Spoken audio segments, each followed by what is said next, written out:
Buon pomeriggio, benvenuti alla caserma Gelsomini di Roma per il settimo turno del campionato di eccellenza che vede di fronte alle Fiamme Oro Rugby, la FMCZ Rugby Rovigo Delta. Troy Callender è sotto le seconde linee di Stefano Nakai, due piloni. Attenzione qui, c'è subito pressione nelle Fiamme Oro e c'è la meta. Vediamo se c'è la meta.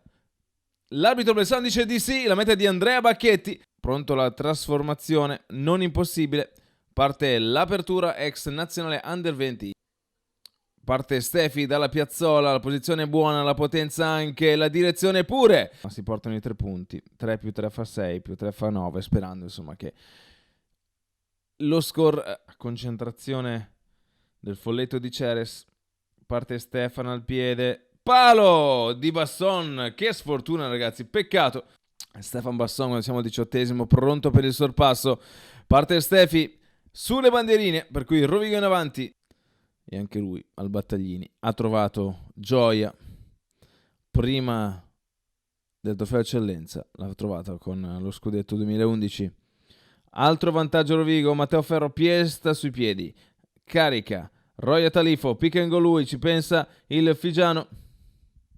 Siamo veramente a pochissimo dalla linea di meta. Edo Lubian a percuotere la difesa, però è buona l'azione delle guardie delle Fiamme Oro, ma non fino alla fine, perché il buon Leroy Atalifo si stanca di questo andamento non concreto, di questa possibilità del match. Parte Stefan, sempre piccola rincorsa, la palla è alta e ben diretta, decisa, bandierine su.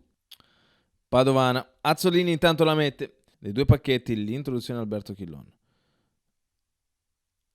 Si sposta lateralmente, pallone vagante, Marinaro ci mette i piedi, attenzione, Fiamme Oro pericolosissime, una gara di velocità che c'è, Sepe la vince e Sepe va a segnare.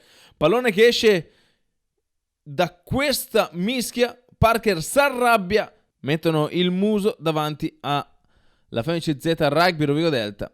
L'apertura, grande concentrazione di Stefan Basson, 27 metri, 28 metri dall'H delle Fiamme Oro, e Rovigo rimette la testa avanti.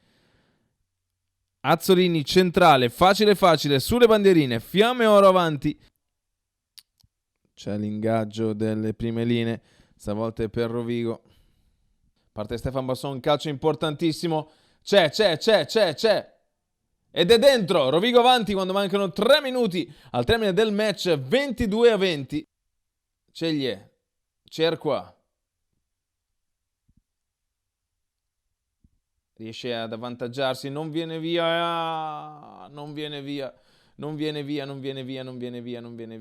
Tanto attenzione, Michael Azzolini parte, prende la ricorsa, è fuori, Rovigo espugna la caserma Gelsomini ed è primo in classifica con Petrarca e Calvisano. Mamma mia che stress ogni volta.